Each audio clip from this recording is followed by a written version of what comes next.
बच्चों आज स्टार्ट करते हैं क्लास 10th की मैथ।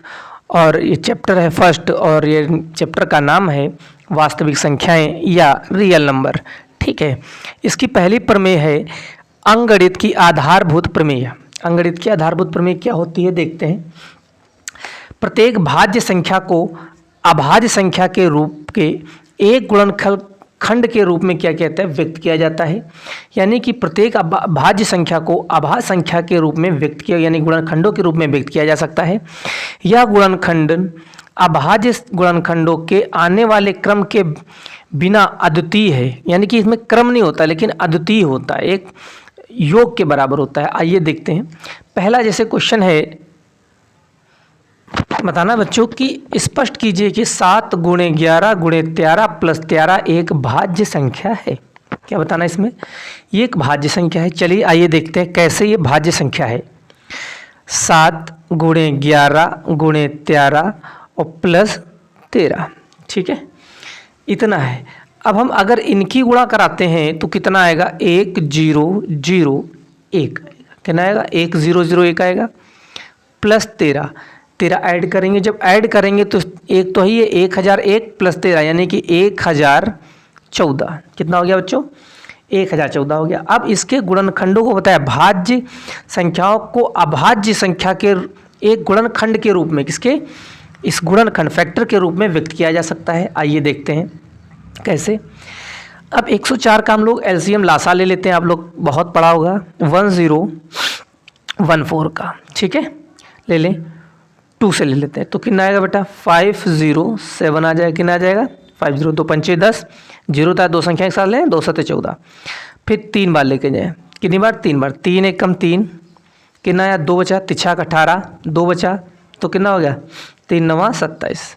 कितनी बार जाएगा, 13, 13 1 कम 13, 13 39 और 13 1 कम 13, ठीक है। यानी कि दी गई संख्या, क्या दिया बेटा, दी गई संख्या को, किसको, दी गई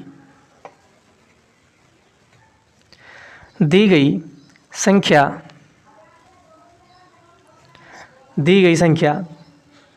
को अभाज्य खंड, यानी कि दी गई संख्या कौन कौन बेटा है, 7 × 11 × 13 प्लस 13, ठीक है, को अभाज्य गुणन खंडों के गुणनफल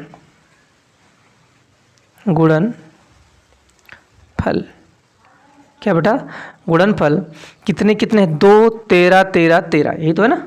कितना है आपका दिख रहा होगा, कितना कितना है, 2 है, 13 है, 13 है, यानी कि 2 गुणे 3 गुणे 13 गुणे 13, ठीक है, इतना है। के रूप में, क्या बेटा, के रूप में व्यक्त किया जा सकता है,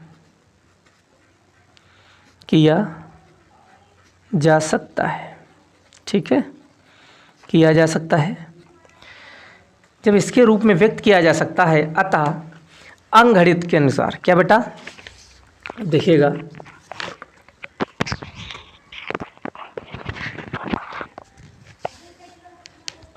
क्या बेटा है, आइए देखते हैं किसके बेटा, प्रमेय के अनुसार। कौन सी बेटा, अंकगणित की प्रमेय, कौन सी थी, अंकगणित की आधारभूत प्रमेय के अनुसार अंकगणित की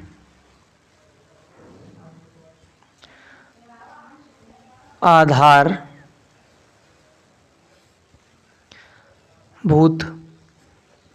क्या बेटा, आधारभूत प्रमेय के अनुसार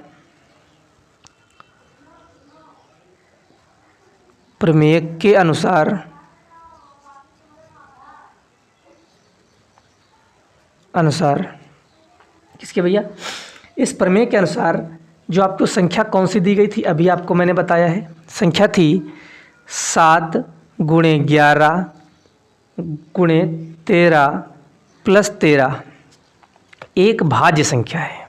क्या बेटा है? एक भाज्य संख्या है।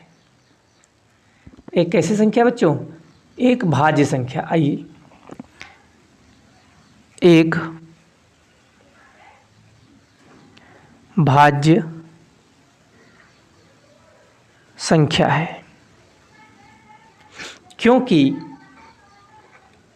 क्यों है वो भी देखते हैं। क्योंकि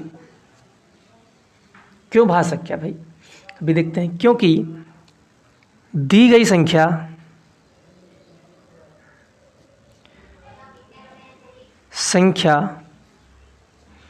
के गुणनखंड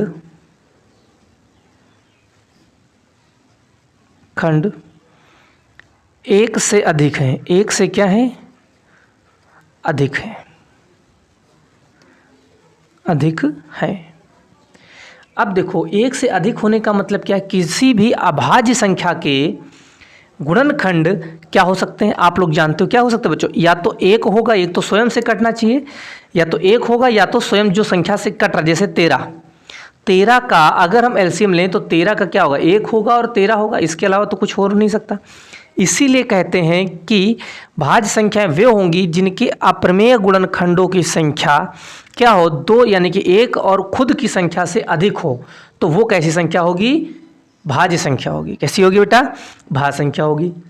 इसीलिए, क्योंकि अब देख रहे हो इसमें कितना था आपका जो फैक्टर था, कितना था बेटा? 2 है। कितना था इसमें? 2 है, 3 है, 13 है, 13 है। मतलब एक संख्या से अधिक है। 1 2 3 4 संख्याएं। इसमें कितनी संख्या है? 4। इसीलिए कैसी संख्या है? भाज्य संख्या है। कैसी संख्या है बेटा? ये भाज्य संख्या है। ठीक है, मिलते हैं नेक्स्ट क्वेश्चन में। जय।